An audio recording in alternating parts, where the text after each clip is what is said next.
நெல்லை அருகே கலப்பு திருமணம் நடத்தி வைத்த மார்க்சிஸ்ட் கம்யூனிஸ்ட் கட்சி நிர்வாகிகளை கண்டித்து வேளிர் மக்கள் கட்சியினர் ஆர்ப்பாட்டம் நடத்தினர்.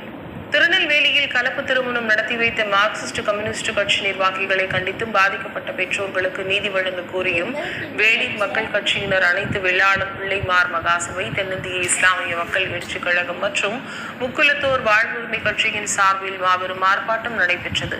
இந்த ஆர்ப்பாட்டத்திற்கு வேளிர் மக்கள் கட்சியின் நிறுவனர் பாலசுப்ரமணியன் தலைமை தாங்கினார். தொடர்ந்து இந்த ஆர்ப்பாட்டத்தில் மார்க்சிஸ்ட் கம்யூனிஸ்ட் கட்சியினரை கண்டித்து கண்டன கோஷங்களை எழுப்பினர். இதனால் அந்த பகுதியில் சிறிது நேரம் பரபரப்பு ஏற்பட்டது.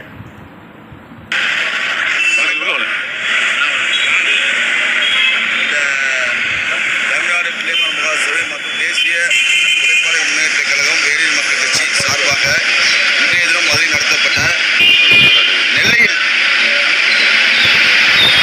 தவறாக கைது செய்யப்பட்ட பெண்ணின் பெற்றோரையும் முகாந்திரம் இல்லாமல் சம்பந்தமே இல்லாமல் அக்யூஸ்டை விட்டுவிட்டு அப்ரானியை கைது செய்த காவல்துறையை கண்டித்து மாபெரும் ஆர்ப்பாட்டம் கம்யூனிஸ்ட் சார்பாக டிஎம்கே ஆதரவாக கம்யூனிஸ்ட் செயல்படுகிறது.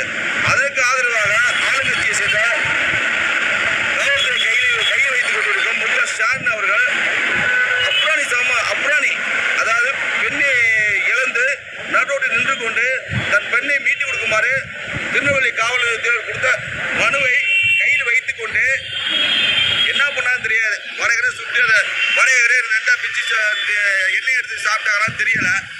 அவங்கள விட்டுவிட்டு அவங்களுடைய பில்டிங்லேயே அவங்களுடைய கண்ணாடி அவங்க உடைச்சிட்டாங்க. அவங்க கண்ணாடி அவங்க உடைச்சதுக்கு இவங்க மேலே எஃப்ஐஆர் போட்டு இவங்களுக்கு தூக்கி கொண்டு உள்ள வச்சு சம்மந்தமெல்லாம் பந்தராஜா போய் என்ன நடக்குதுன்னு பார்க்க போனதுக்கு